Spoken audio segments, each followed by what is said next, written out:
My way, or the highway, and in the driveway is a nice range. Cause I grind through the climb, I invite pain. You'll never hear me, bitch, nah, I don't complain. Just gotta flip the switch and you can go and obtain anything you want, anything you need. Your mind's got the key ingredient, it's belief. They'll deceive with the negativity, but I just slide right by that energy. Even when you feel low, you can still go. Even when you feel slow, you can still go. Even when there's no hope, you can still go. I never answer to no, man, I still go. Go, go, go, go, go, go, go, go, go, go, go, go, go, go, go, go. What's going on, everyone? It's the Gallop Out crew and Noah Meagher, and we are going to preview some stakes action across the country. Noah, surprisingly, is back in Kentucky. He has graduated school, and he is no longer enrolled at UK, to the best of my knowledge. But I thought you were out on the West Coast. Noah, what's going on? I was out there for like 9 days. I was trying to heat up. The 85-degree weather over there didn't work, so I just decided to head home, and I'm down bad. So hopefully we can turn things around this weekend. All right, someone that's hopefully not as down bad is now the New York guy, Jackson Muniz. Oh, that's been going great. The picks have been probably worse than Noah's, if you can believe that. I don't know if it's possible, but it's been. I texted you guys today. I don't think I picked the winners since I moved out here, and that was 3 weeks ago now. It's been brutal. We're changing that though. Saturday, the gang's back together, first time in a month. This is where we turn around. First time in I think over a month. No, it's been a while since the three of us have been on the screen together. So it is good to see y'all again. And we have 3 stakes to go through. So there's a New York Stallion Series stakes action out in New York at Belmont at the Big A. 6 furlongs on the grass. And then we're going 7 furlongs on the main track at Churchill for the Grade 2 Chicago. And then we'll wrap things up going 9 furlongs for the Ohio Derby for those 3-year-olds. That's a fun race to look at. But we'll get to Belmont at the Big A first. Jackson, I meant to send you a text earlier, but before Belmont closes, or Aqueduct closes, I'm gonna need you to get me a jar of dirt from the racing track, please. So maybe a temporary rail too. I'll just set one of those up in my house. Just give me one of the temporary rails. You could probably have it as a carry-on with whatever airline you choose. I've already started going around the place on like all the banners, all the old pictures and stuff, and putting little Post-it notes with my name on it because I'm going to take it all home. Please tell me they're actually doing that there. Like you can claim things with a Post-it note. We've been discussing it. I don't think it's happened yet, but it may happen. I don't know. I feel like it might happen. The stuff that doesn't go to the Racing Hall of Fame, I feel like should go to the people that work at NYRA for how great Aqueduct is. We'll start with you, Mr. New York. Stallion Series, they're going 6 furlongs for, obviously, the restricted to New York Stallions in New York for the 3-year-olds. Who'd you like here, Jackson? I'm going to be really boring. I'm going to be honest with you this show. I went to the favorite, Spirit of New York. Have to go with the New York name for the New York bred series. He just seems like a horse that, as a 2-year-old was running some pretty fast numbers when he was facing off against his fellow New York breds, and was running well, was winning. And what I liked most about it too was he was able to get involved, not necessarily on the pace, but he wasn't far out of it. And I think especially given this projected pace scenario and given the way the turf course has kind of been all spring, like I don't really think you want to be coming from, the back half of the field necessarily. It seems like it's been pretty difficult to make up significant ground, barring like just complete pace collapses. And this horse kind of fits that bill. He's not going to be on the lead, but he's going to be in that second flight. Obviously forget the dirt race. He didn't show up that day. And it just seems like, he's been working throughout the spring and into early summer. This has got to have been the target of like since January, I would think. Like this race, I'm sure has been circled on their calendar. He's going to come in here fully prepped, ready to go. We'll find out if he's good enough or not, but I think 3-1 is actually a pretty fair price on a horse where his races last year make him a fit, and if he's taken any kind of step forward, he's supposed to be really, really dangerous. Yeah, I agree. I think with the New York Stallion Series divisions kicking off here for the summer, I think, this is a very logical starting off point, and they've probably been pointing to this for quite some time. Spirit of New York obviously fired very well in the debut. So similar to that, coming off of a layoff of a little over 6 months, shouldn't be any sort of issues. Turf sprinting seems like his game. Noah, what were your thoughts on Spirit of New York? Did you end up here or did you go elsewhere? Yeah, I kind of thought on the win in it was probably between the 4 and the 7, just because I feel like there's probably a decent amount of speed in here. Both the 5 and 6 want the front end. I know the 9 coming from Finger Lakes is definitely going to show some speed, especially with Kendrick from the outside. I know he's going to be pretty adamant on getting some forward position. I just thought there was maybe an outside chance that the 4 can maybe be in like the 8 to 5, 9 to 5 range. And sometimes these 2-year-olds don't necessarily translate that form into 3 years old, especially off a long layoff that he's going to be running off of. So I went in the direction of the 7 Sunday Boy, who's coming out of a similar race as some other similar rivals in here. Third start in the form cycle. I thought his race last time was kind of sneaky good. I know he was 18-1, but he was in pretty good position, kind of got shuffled back, lost a bit of that good position around the far turn, and then came with a pretty nice run into obviously a pace that wasn't really all that fast, and there should be a bit more pace today. And the winner in that race, Voodoo Doll, came back and won as well. So hopefully the form is kind of able to hold up from that race and should get a pretty good trip. Just depends on whether he's good enough.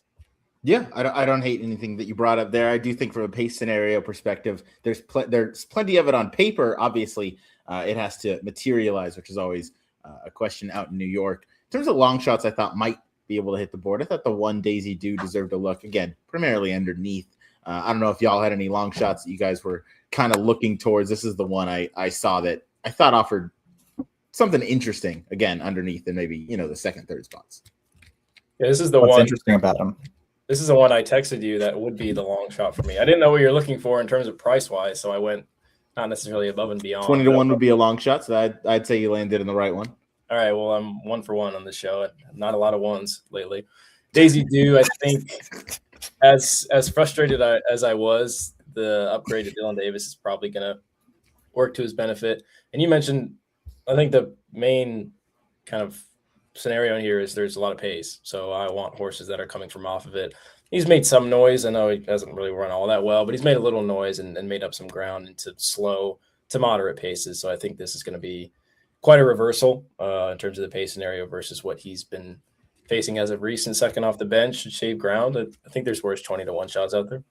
I completely agree. Jackson made a comment of what I like about him. I like that he came back to start his 3-year-old campaign with a career best speed figure. He faced olders that day, back in against just his own age group, and he should get plenty of pace here. Dylan Davis can ride the turf plenty well. So, yeah, saving ground from the inside, obviously not going to be a factor early, but I thought could definitely take a step up second off the bench to get a piece of things. Jackson, any long shots from you before we go to Louisville, Kentucky? Oh, I thought this race was pretty formful. I never asked you guys about the 6, though, who's not going to be a long shot. But what obviously none of us picked this horse. What do you make of his debut race on the grass? Was it the grass that he didn't like? Was it the pace just got too hot? Was it just a debut thing and he's much better now as a 3-year-old? Like, I just couldn't quite make heads or tails of that race and what you're supposed to do with him in this race. The race fell apart if you look at it. Number 2, Miguel debuts a 2-year-old in the middle of Saratoga and goes off at almost 7-1. I feel like that's probably more cold than hot. I don't know if you would agree with that. So I think it may be just a race that needed one. When I looked back at that race, the horses that were up on the front end, there were 3 of them that were kind of vying for the early lead going around the far turn. This horse improved tenfolds, and the other 2 horses that were on the front end improved tenfolds as well. One of them was Super Dave, who, Ryan, if you click buyer figures, or I can myself. I think if I was looking at it, you combine those 2 horses, those 2 other horses that came back, it's like 100 points. The horse went from a 6 to a 74, and the other speed horse went from who's the other one in there? I know Illmatic was one of them, but there was another one. It might have been 313. It might have been 313. It was 313. 313. Okay. But yeah, but Jackson's a good horse too. Oh, of course. I mean, it's solid name. But yeah, isn't he a stakes winner? Yeah. I thought it was more of the speed getting to him first out and maybe him not being fully cranked because he came back, ran at 91. I don't know if it was the dirt that really moved him up, was it? I don't think so. I think he's a speed type, obviously, but the only time he's really ever, his only win came when he was alone on the front end, got to do things his way, and obviously he destroyed that field with a 91 that day, and that was fresh off the bench. But that was a winner at Aqueduct. I mean, he's meeting a lot tougher here. In his other races, he's been forward for about half the race, and then he just kind of tucks it in late. Agreed. All right, we'll keep it moving. We'll go to we'll go out to Louisville, Kentucky for Churchill Downs on Saturday the 20th. Race number 9 is going to be the Grade 2 Chicago Stakes. We'll start the conversation with the very heavy favorite in the number 2 Eclatant. Comes off of a win in the Grade 1 Madison, getting a 109 for that event. Noah, we'll go to you as our resident Kentuckian for. Did you land on this horse? Did you end up going elsewhere? Is this a stone cold single or a free square? What do you got? Yeah, I think it's probably pretty free. I know a lot of things as of recent haven't been super free in my direction, but when I first looked at her, I kind of didn't think she had to win, but the more I looked at her, I think she's a very, very likely winner.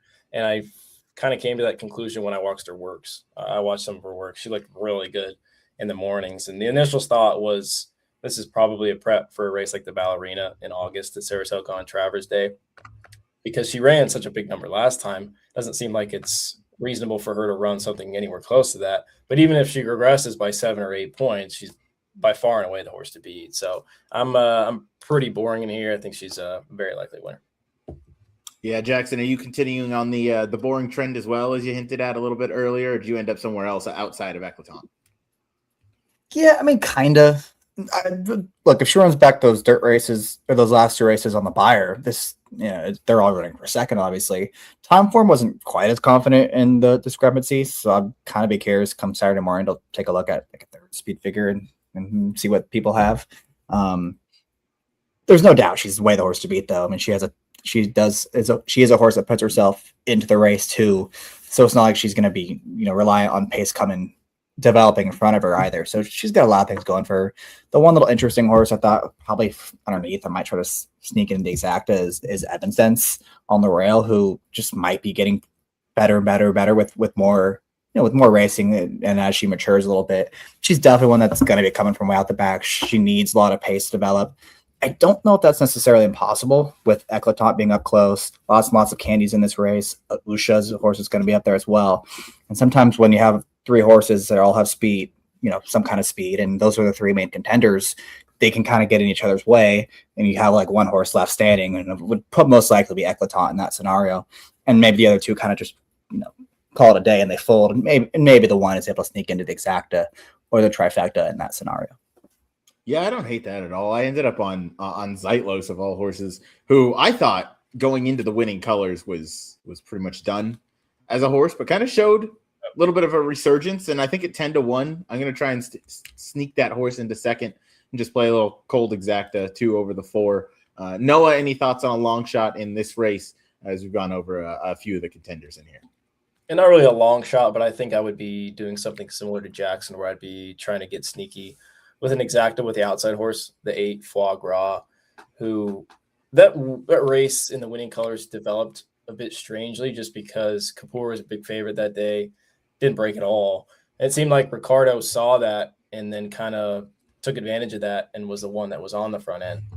I think the slight problem with that is I think this filly might be a little bit better with the target, because obviously she had some targets down at Oaklawn. Maybe those races were a little bit lesser than what she's going to be facing on Saturday. But I do like the potential spot that she finds herself, just kind of stalking on the outside. She goes from an inside post to a far outside post. I think going to be cozy out there, sitting second flight, maybe hopefully next to Eclatant. I think things will work out a little bit better for her on Saturday.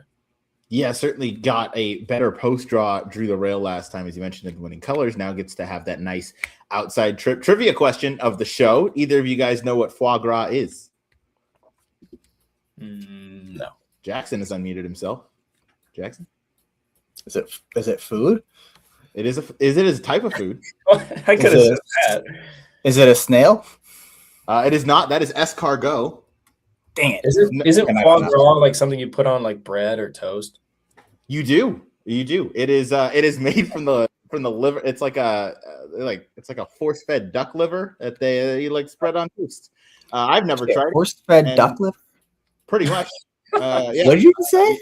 Yeah, I didn't stutter. That was my next guess. Yeah, right. No, it's it's like a pate sort of thing, and yeah, you put it on some toast. So the 2 gentlemen below me, they're a little I guess newbies is what you want to call them when it comes to the elegance of food like that. But for anybody watching, if this is the first time that you're looking at these DRF past performances, they have released something called DRF Newbie. So we're going to take a look at that as it helps bridge the gap from the new horse player to the experienced. Think horse racing is too complicated? Think again. And they're off. Every pro was a newbie once. Meet DRF Newbie, the mobile tool loaded with daily racing form data and the power of DRF AI. Quarter shocker. Get the insights you need fast so you can play smarter and feel more confident. DRF Newbie, horse racing made simple. Try it free today. Visit newbie.drf.com. How about that transition? Yeah, DRF Newbie. Be sure to check it out. I'll throw a link down in the description after we post the show. But yeah, Foie Gras definitely drew nicely towards the outside. That'll wrap up the Grade 2 Chicago. Now we'll go to Ohio, Thistledown Racetrack, where I would say the race of the weekend is taking place. It's the Ohio Derby for the 3-year-olds. We have a nice field of 10 going 9 furlongs. Jackson, back to you. How did you see this race shaping out? We have a couple Derby horses exiting here, a few more from the Preakness, and a few more going to try their hand in some deeper waters, including your morning line favorite in Desert Gate. And you're muted. So I realized before I started talking. I almost started talking. I think it's Baffert's race to lose, to be honest with you. And just given what Desert Gate has done in his last couple of races, going the 2 turns, when he's been able to establish the pace, sure looks like he's going to be able to establish the pace in this race on Saturday. Unless you have more insight, Ryan, is Robusta going to the front? I don't know. I mean, the plan the last 2 has been to go to the front, but he had a little bit of trouble in the Derby, and then he had, I would say, a lot more trouble in the Preakness. Mm-hmm. So we haven't really gotten to see him. I don't think he's naturally as fast as Desert Gate has been with the blinkers. So I think that's the problem. Same issue comes with Chip Honcho as well. That's a horse that likes to be forward. But ever since Baffert put the blinkers on Desert Gate, I mean, it almost looks like he's turned into a completely different animal. Yeah, I would agree with that. And to your point about Chip Honcho as well, Jose is not typically the type of rider to be overly aggressive to get himself into a duel with the big favorite. I would guess he's going to try to just sit second, and in that scenario, you're going to give Desert Gate things his own way. And as we've seen in his last couple of races, when you give him things his own way, he's pretty damn good. And as long as he shows up, I think he's probably supposed to win. Given what he's done recently, and you go through the field of some of these off the pace types, like I'm begging them to cut back Oselli in time for the Alan Jerkins. He's gonna win that race if they cut him back. He'll beat Englishman even, probably not, but it'd be great to see him in that race. He's a 1-turn horse, but Trendsetter needs some pace. Bull by the Horns needs pace. All the horses probably gonna have just too much to do if this 8 gets loose, and if he gets loose, he's actually gonna be 5-2. It'll be a pretty strong win bet for me. Yeah, hopefully that gets you off the iceberg that this trio has kind of been sitting on. Well, by this point, all have already hit at Aqueduct. We'll have already hit the Chicago at Churchill. Like, we'll be going for clean sweep. The trifecta here. You realize that he's going to be a lot closer to the price that he was his last 2 times versus the mooring line, right? Think so? I don't know. I think you might be underestimating the power of the Triple Crown a little bit. I think he'll be 7-5. I just maybe this is one. No, I agree. Maybe this is one of those where you need to see one go through the hoop. I mean, I certainly do, so I don't blame you.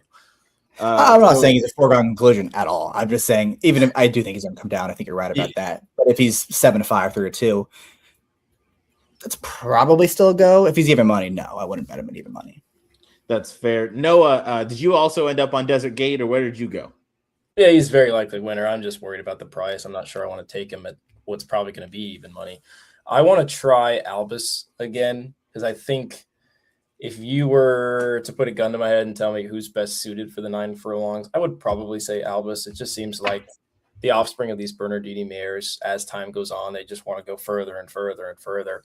At least we've seen that the last couple of years, and obviously things set up well for him in the Wood. There's no doubt about that. But it seems like the Wood has actually come back to be a little bit better of a race than maybe it was, or it looked into a bit of a better light than it was maybe when those horses were immediately coming out of there. Oselli's run just fine. I don't want to put too much stock into his Derby try, but he's going to get an outside post. He should have hopefully a little speed to run into. And I think the main concern with some of these other logicals is I don't know how far they want to go. So while those horses are getting a bit tired, my hope is that Albus is kind of starting to get going. Whether or not he can get to Desert Gate remains to be seen. But I think he's a very good candidate to maybe fill out that second or even third spot. Okay. I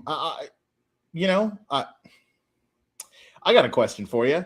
I like it. So the Wood Memorial, obviously they flew up front. It's set up for a horse like Albus. In the Derby, they also flew up front. He didn't lift a hoof. Yeah. But, another horse that didn't do a whole lot of running was Incredible. You seem to have very strong opinions on how he was a terrible bet. So then why am I supposed to love Albus in a race that doesn't have as much pace, even as the Preakness did? That's because Incredible had run the best race of his career at that point. So I didn't think there was any room for him to improve. Whereas every race before the Derby, Albus had improved, maybe not drastically, but he's also improved in every start, regardless of what pace figure you look at, whether it be buy or time form. I'm sure others would maybe agree with that. And like I said, I don't want to put too much stock because it's 20 horse field. It's blah, blah, blah. It's whatever. Maybe he just didn't show up. But I do like the fact that they've given him time. And I think he's one of the horses in here that's had the most time since they ran last time. Because the 8's been running recently. Some of those horses that are coming out of the Preakness obviously ran 2 weeks earlier than Albus is coming back in. So, yeah, I mean, it's going to be embedded in the price, but I think you bring up some valid concerns. Okay. Hey, but at 10-1, take your chance. I also landed on Desert Gate. I did think the number 6 Zanal staying on the dirt, I do think is going to be what he wants to do. I might try and get this horse into third. I could see him maybe getting up for second. He's got obviously a big class test. He's got to go off Lasix, but 30-1 in here for a horse that, has been a closer. I also got to use a little bit of Trendsetter, who I don't think got a ton of pace last time in the Growth Equity race, or the Peter Pan that was won by Growth Equity, who obviously didn't really lift much of a hoof the second half of the Belmont Stakes. But I do think this is at least a little bit of a proven closer as Jackson shakes his head because that was the start to just a cold streak, I guess, is why he's so sad. But either way, I mean, obviously you're not going to get the 32-1 that you got in the Lexington, but I do think this is a proven closer that could sneak things, get into the exacta in here as well. Hey, if you guys had to take a horse out of the Preakness, who would it be? Jackson, I'll go to you first. Napoleon Solo. No, in this race. Oh, of the 2 horses that are in this race? I think there's 3 of them. Are there 3? Well, it's definitely not Ocelli. There are. Come on. There's Robusta. Ugh. There's Chimpacho by and far. Ocelli. Really? Yeah. And Bull by the Horns. The other 2 just passed everyone that hit a wall. I think I'd take Bull by the Horns, to be honest with you. Okay, what's your rationale there? That's literally Incredible 2.0. Well, I mean, it could be, but I don't think Chip Poncho wants to go that far. Maybe Bull by the Horns is improving. I mean, throw blinkers on. He ran just as well, if not better, than Ocelli last time. So I'd rather much take him at 12-1 than Ocelli at 4-1. I'd have to have a different conversation about Chip Poncho, but I just still don't think he wants to go that far. All right, fair I enough. don't think he does either, but I think he's much better than the other 2. He might be. He could be I would wrong. take Robusta out of that. At 9. Last 2, draw a I line through forgot both. about Robusta. Draw a line through both of those. He hasn't had a chance to get forward in that trip that he likes. So, obviously you'll get double-digit prices once again. So we'll see. Crazier things have happened. Mixto won the Pacific Classic. So, hey, why can't Robusta win the Ohio Derby? Yeah, that's our This- rationale for everything. Mind that bird won the Derby. That's true. Rich Strike won the Derby. Golden Temple won. Yeah. And then Mind That Bird lost to Rachel Alexandra, the best horse of all time. Second Zenyatta. behind Zenyatta. That's right. No, but Rachel beat Mind That Bird. So You she's better. lived in New York all of 1 week and your mind has changed. What happened? I'm being sarcastic. I know. All right. We got to go before I get in trouble. See ya. Yeah, we gotta go. Jackson, Noah. Oh, he's actually gone. He left. He said no outro. I don't know who could possibly get him in trouble. It's 8:30, and he now lives on his own out in New York. So I think he's on his own time. But Noah, it was fun having you on the show. Jackson has decided to join us again as we wrap up the stakes preview from around the country. That was a lot of fun. It was good to be joined by both of y'all. Jackson, I know we obviously have our shows, but it's good to have the three of us back on the airwaves at the same time. So thank you guys for joining. Hope we pick some winners. Hope this helps us, get hot as the weekend starts up tomorrow. There we go. Jackson cheering. Noah, anything else going on this weekend before I get Jackson's thoughts on the Naira Bets contests? No. Hopefully it's a much better weekend than what's been happening. And Jackson decided to leave like the Spurs shooting in Game 4. So there you go. There we go. Jackson, I'll go to you before we wrap things up. Game 4, Game 5, Game 2. Yeah, take your pick. Yeah, there you go. Walking through the streets during the Knicks parade today. The Naira Bets. Obviously, you are running the contest out there now. What do we have to look forward to this weekend as things get rolling to the summer? Yeah, the one big one coming up is going to be opening Saturday at Saratoga, July 4th. They have the Suburban, one of the Belmont. I think it's the Belmont Derby. There's like 4 big stakes races that day. We're going to have a $300 contest on Naira Bets, and it's going to be seated with a BCBCC. So we're putting up $10,000 into that, and it's only $300 buy-in. Pretty good value, if you ask me. Definitely one that if you have any kind of opinion that day, you want to be getting involved with. So that's the one that's coming up. And then, a lot of stuff still happening behind the scenes that I hope to have some announcements for soon. But the other big one this summer is probably going to be Jim Dandy Day, I believe, is what we're looking at. I love it. A lot to look forward to out at the Naira Bets Contest World. All right, I think that's all we got. We won't get too off the rails here. So thank you guys for watching. Be sure to tune in next week when the Gallop Out is back with, I think Stephen Foster week is next week. So we'll have another show. And Noah, if you're free to join us, I know you're absolutely not busy with anything at the moment. So if you would like to, come and join us next week. Just kidding. I'm sure you have things going on, but I don't know. Yeah, right. Yeah. This guy's on permanent summer vacation.